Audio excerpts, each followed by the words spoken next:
I have been wanting to make this video for the longest time, ever since Rhythm Festival came out physically, and here it is. My thoughts and feelings and a review on Taiko no Tatsujin Rhythm Festival for the Nintendo Switch. First, let's go ahead and dive into why I love the Taiko series so much. I've made dozens of Taiko no Tatsujin videos on my main channel where I reviewed some of the games on Switch with my buddy Pac Fesser. I also made a video on my alone reviewing the Drum Master, which at the time was the latest entry in the series. And for those who remember, I went absolutely fury on that game. I hated Drum Master. It didn't have it had no content. It had nothing really new in terms of a set list because most of the set list was from Drum and Fun, which was the first entry on Switch, and that was the first entry on Xbox. But here, now we get to the latest entry in the series, Taiko no Tatsujin Rhythm Festival, which came out in two different release dates.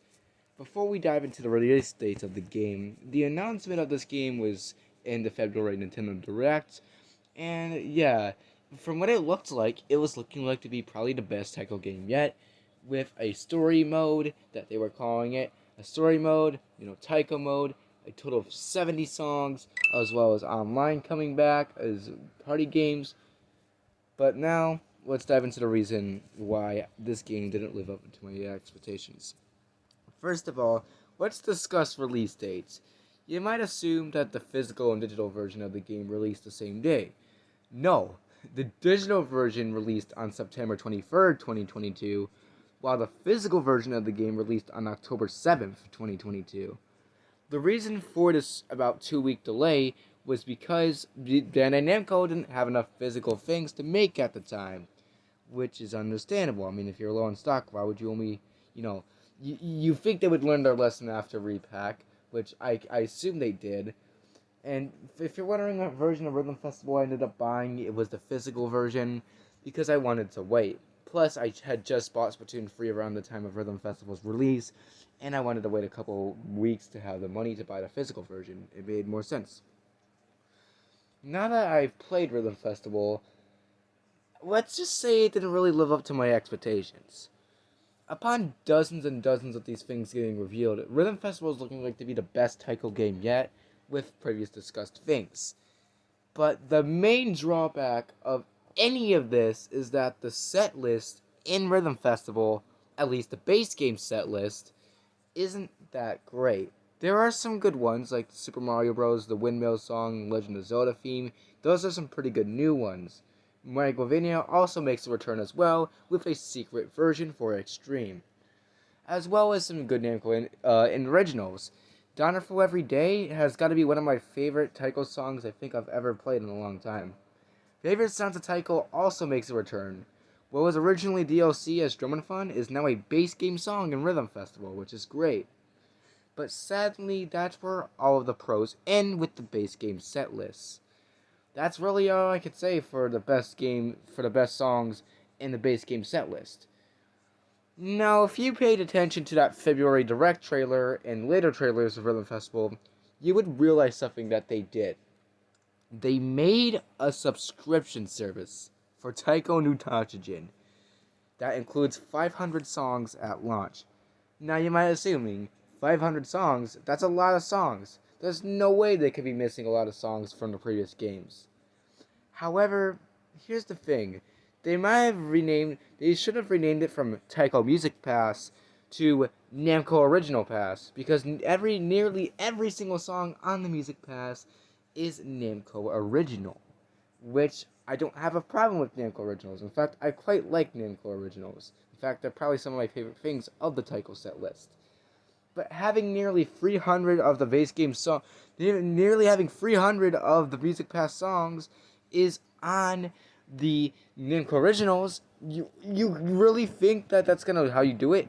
Half of the game's songs from the Music Pass are in Namco Original. Yes, there's a couple other songs I like thank God they finally put A Tale of 6 Trillion Years and Overnight Story in the game. As hard as it is, Jesus Christ. I'm glad they put that in the game, along with having stuff like that was locked behind a pass that was accessible in base game passes before. For example, Bad Apple, a song that was nearly in every single Taiko game I've played at least that wasn't DLC. They locked it behind DLC for the Music Pass. They also locked a couple other great songs that were not DLC previously into the Music Pass.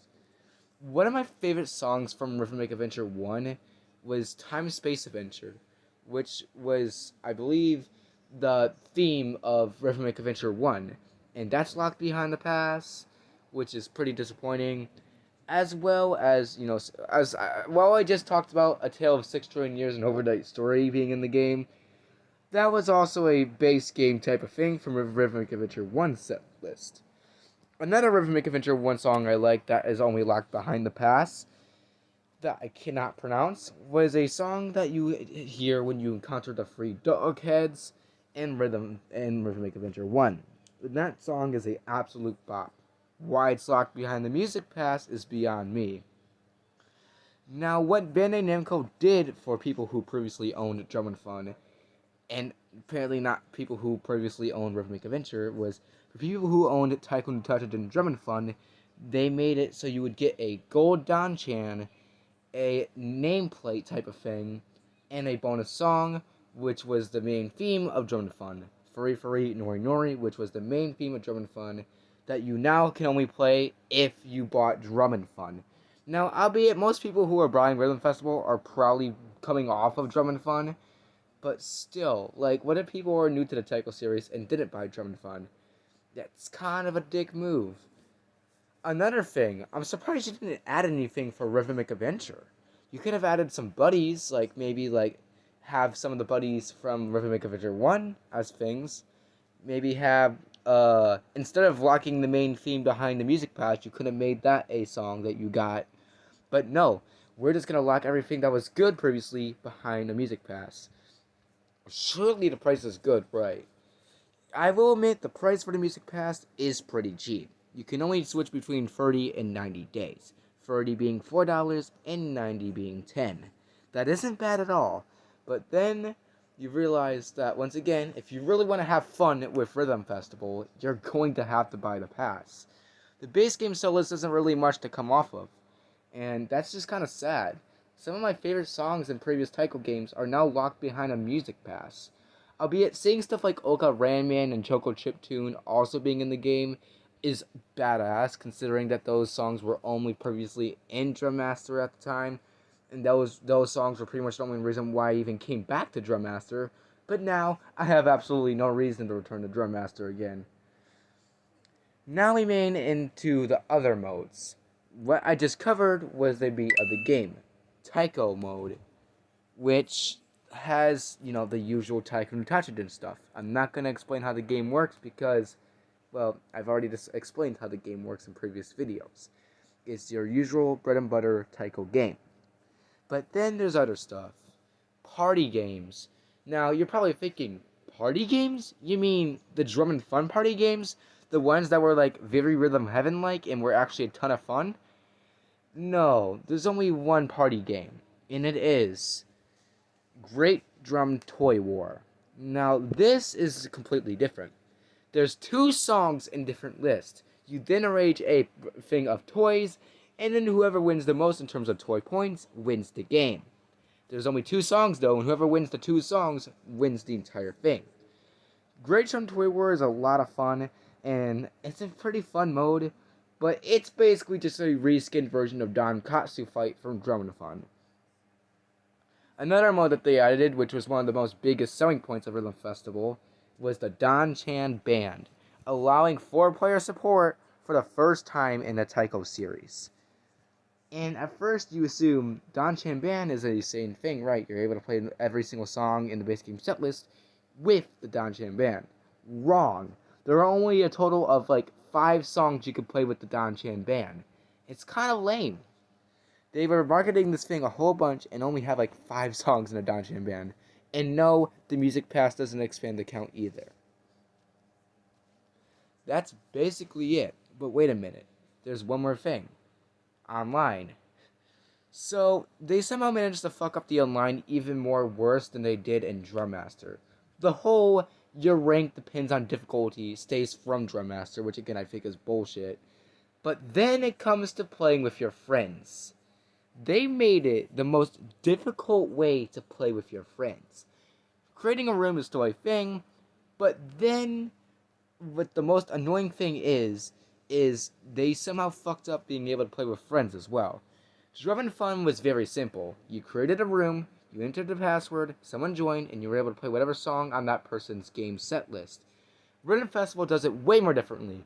You're only able to play one song. One. From the entire set list, you have to select one song, and your partner continues to play that over and over again. What the fuck? This is like a DS download play type of thing.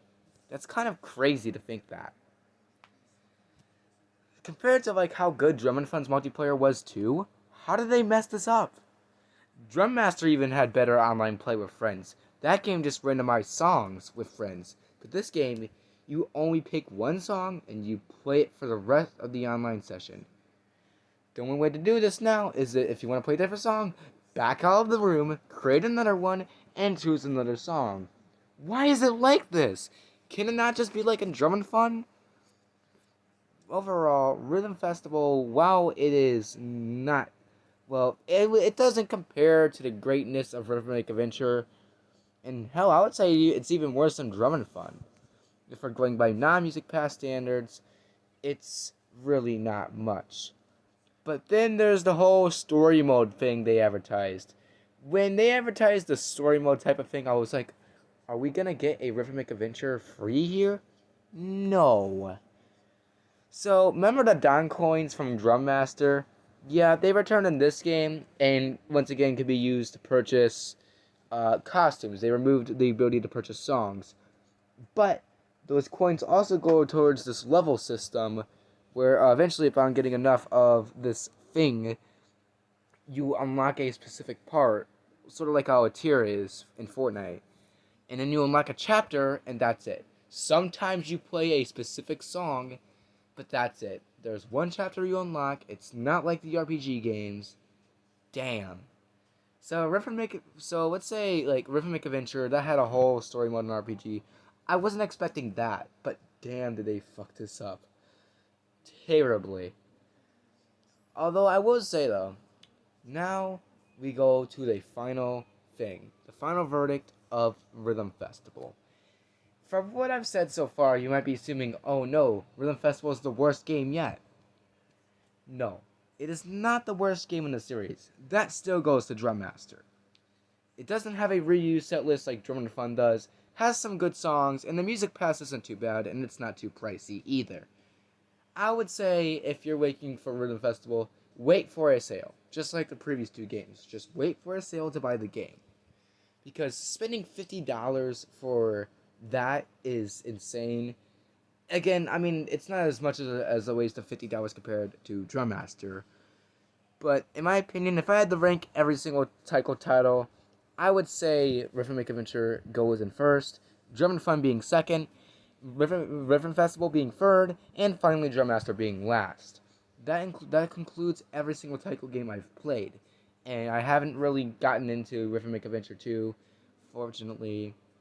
But that's all I gotta say about Rhythm Festival. Yeah, it just wasn't what I was expecting. Compared to like how much they were advertising, I was like, oh, this is gonna be such a good Taiko game, and then they let me down. But then again, it's not a terrible game. It is a good game. It's better than Drum Master. It's sort of worth the price if you're looking for more Taiko goodness like I was. Rhythm Festival gets a total of a 6 out of 10. It could be way more better. It definitely has some good songs, even in the base game set list. The extra modes like Great Jump Toy War, that's pretty good too. The Donjan Band, while there's only 5 songs, that's also pretty neat.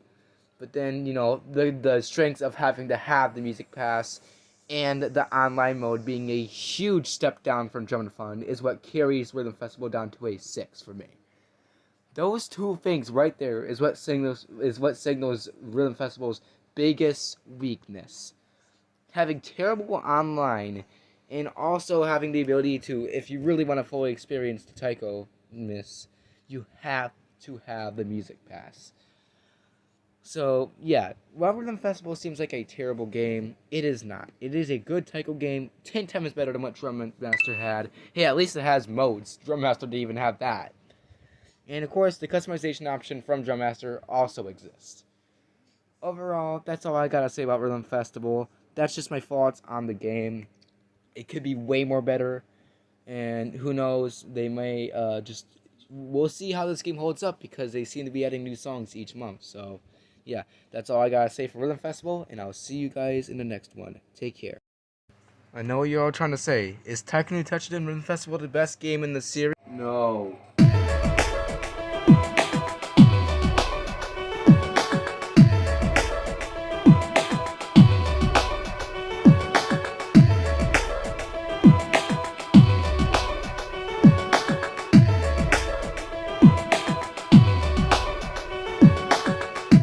Definitely not.